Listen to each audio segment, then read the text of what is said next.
आज हम BSc part second physics के सेकंड पेपर इलेक्ट्रॉनिक्स के पहले यूनिट में चतुर टर्मिनल जालों और उन चतुर टर्मिनल जालों के व्यवहार को जानने के लिए उपयोग में लाए गए कुछ Z प्राचल और Y प्राचल के बारे में पढ़ेंगे।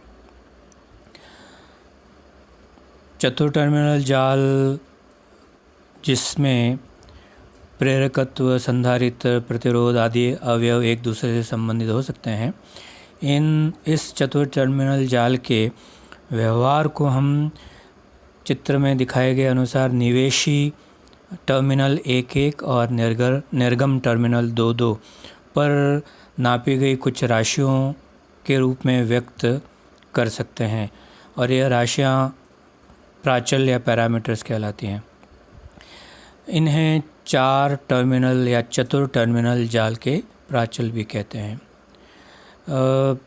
चतुर टर्मिनल जाल के विश्लेषण में यह भी माना जाता है कि यह जो हमने ब्लैक बॉक्स एक दिखा रखा है, जिसको हम नेटवर्क या जाल कह रहे हैं, इसमें जो भी अवयव हम काम में ले रहे हैं, प्रतिरोध, प्रेरकत्व, संधारित्र इत्यादि, ये सभी सरल रेखीय अवयव हैं।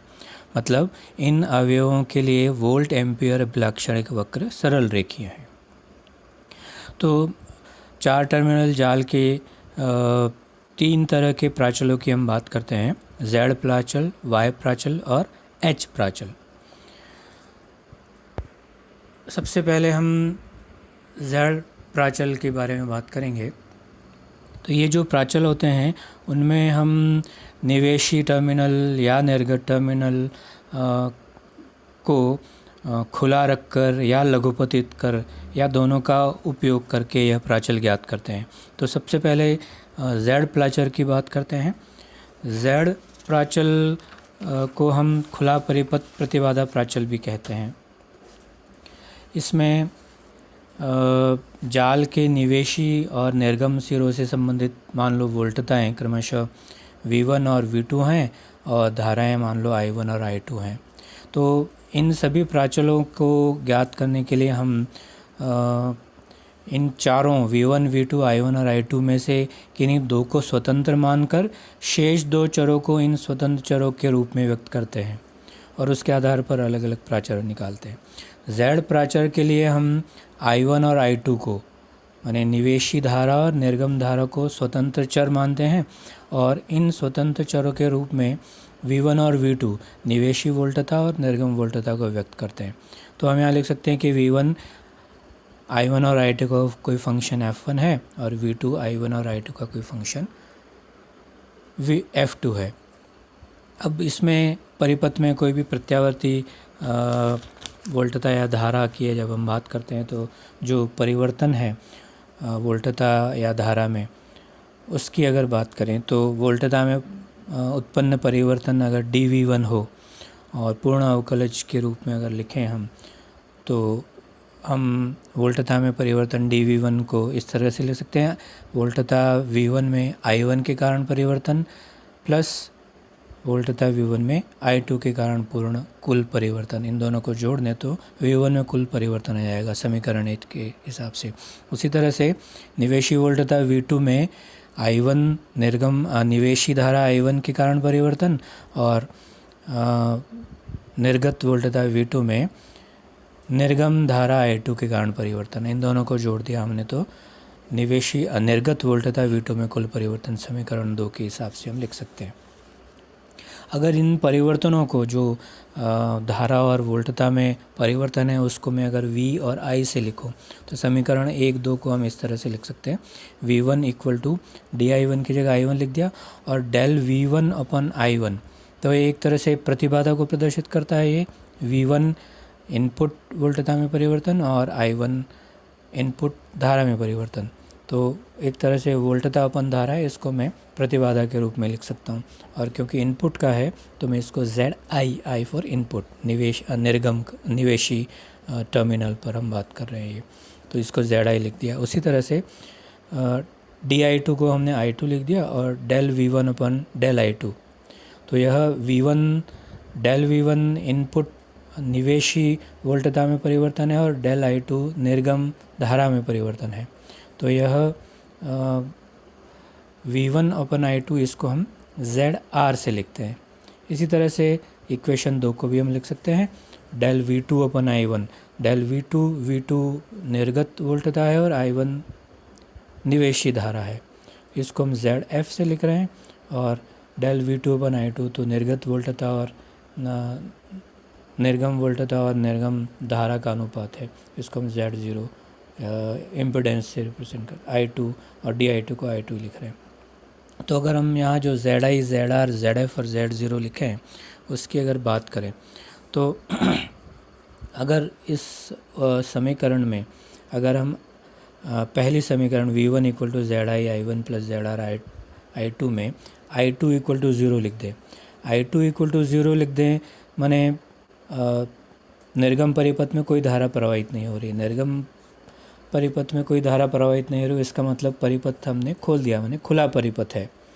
खुला परिपथ जब हम निर्गम को खुला रखते हैं तो जो डेल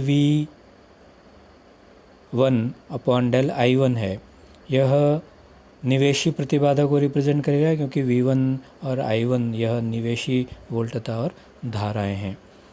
तो ZI को हम खुले परिपथ की निवेशी प्रतिबाधा कहते हैं, जबकि निर्गम टर्मिनल खुला हो यानी I2 0 हो। उसी तरह से ZR को हम Z12 से भी लिखते हैं, और यह अगर हम समीकरण V1 वाली समीकरण में I1 = 0 लिख दें, I1 = 0 लिख दें माने निवेशी धारा का मान 0 हो गया। निवेशी धारा का मान 0 कब हो सकता है? जब निवेशी टर्मिनल खुले हों। तो उस समय अगर I1 = 0 लिखते हैं तो ZR V1/I2 के बराबर आ जाता है। तो इसे हम खुले परिपथ की उत्क्रम अंतरित प्रतिबाधा कहते हैं। V/I प्रतिबाधा को रिप्रेजेंट करता है, तो V1 इनपुट वोल्टता है और I2 आउटपुट करंट है, इसलिए इसको अंतरित प्रतिबाधा या रिवर्स ट्रांसफ़र इम्पीडेंस कहते हैं। तो यह ZR खुले परिपथ की उत्क्रम अंतरित प्रतिबाधा है जब निवेशी टर्मिनल खुला है। इसी तरह से ZO, जब हम V2 की जो इक्वेशन है हमारे पास में, उस V2 की इक्वेशन में I1 = 0 लिख दें। I1 = 0 मतलब जैसे हमने पहले कहा कि निवेशी टर्मिनल खुला है, माने खुले परिपथ की हम बात कर रहे हैं। तो इसमें I1 0 लिखते हैं तो Z0 का मान हमें मिल जाता है V2/I2, और V/I फिर इम्पीडेंस को रिप्रेजेंट करता है, और दोनों निर्गम परिपथ की वोल्टता और धारा है। तो इसको हम खुले परिपथ की निर्गम प्रतिबाधा कहते हैं, जबकि I1 0 अर्थात निवेशी टर्मिनल खुले हो। इसी तरह से जब हम V2 की इक्वेशन में I2 0 लिख दें, अर्थात I2 0 तब हो सकते हैं जब निर्गम टर्मिनल खुले हों। तो ZF का मान हमें V2/I1 मिलता है, और इसे हम खुले परिपथ की अग्र अंतरित प्रतिबाधा कहते हैं, फॉरवर्ड ट्रांसफ़र इम्पीडेंस। फिर वही यहाँ पर बात कि V2 निर्गम वोल्टता और I1 निवेशी धारा है, इसलिए इसको हम अग्र अंतरित प्रतिबाधा कहते हैं जब निर्गम टर्मिनल खुले हों।